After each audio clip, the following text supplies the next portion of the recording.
Well, guys, as they've been saying on TV, talk to your neighbors, report crimes, yada, yada, yada. I just met with a neighbor. No wonder my neighbors are saying, why are you selling your house now? The neighbor just told me that 2 weeks ago, there were 50 FBI agents on their hands and knees crawling through the neighborhood with night vision equipment on, and that they arrested 17 people on drugs in my neighborhood. Well, there was a night when I thought they were down at the Dipple house, which makes sense. Dipple, have been 2 fatal overdoses at Dipple's house.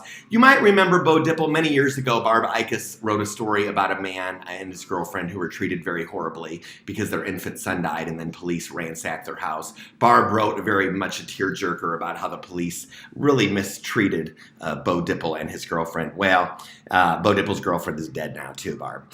So anyway, yeah.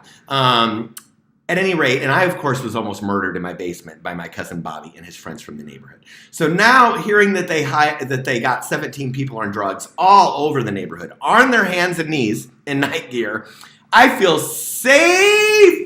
Yes, I do. And see, I didn't know this. My neighbor said it was about 2 weeks ago.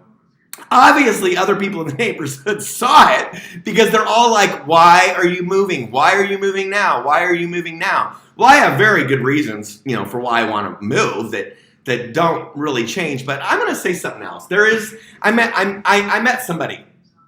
Yeah, I met somebody who I'd like to talk to. I'm talking about like a person, a friend, maybe somebody that I would be friends with. Sounds crazy, doesn't it? I'm going to talk to this person before I throw the towel in, because maybe I can still rebuild a life here. I'm not going to meet with that realtor tomorrow, and I've taken my beautiful leather couch off the Facebook marketplace.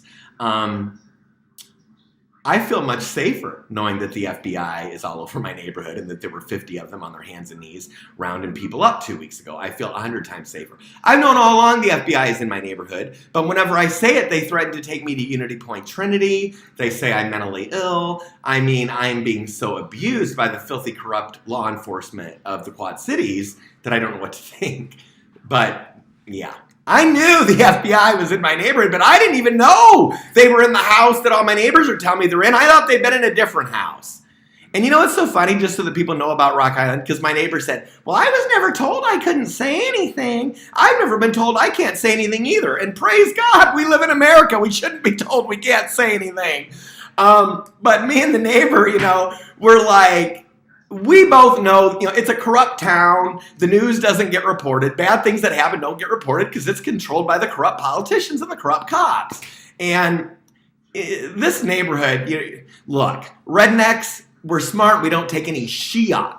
And so there's a whole neighborhood full of them that know what's going on. And no wonder my neighbors don't want me to leave, and they're honking and waving and everything else. So I canceled that appointment with the realtor tomorrow, and I took my couch off the Facebook marketplace, and I'm going to try to say hello to this person that I met and see maybe if he even just wants to have lunch or something, because I know that he's feeling kind of lost in the town too.